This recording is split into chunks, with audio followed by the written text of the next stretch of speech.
मोहनदास करमचंद गांधी। मोअज़्ज़िज़ हज़रात और ख़वातीन और मेरे प्यारे साथियों, अस्सलामुअलैकुम।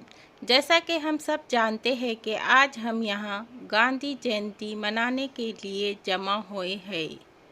ये प्रोग्राम गांधी जी के यौम पैदाइश के मौके पर मुनक़्क़िद किया गया है। महात्मा गांधी का पूरा नाम मोहनदास करमचंद गांधी था।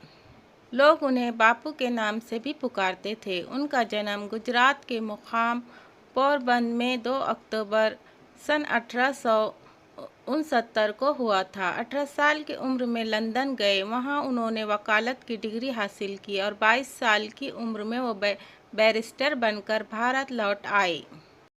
मुंबई में कुछ दिन काम करने के बाद उन्हें साउथ अफ्रीका में नौकरी लगी और साउथ अफ्रीका से ही उन्होंने हिंदुस्तानी अवाम के हुकूक के लिए लड़ाई शुरू कर दी।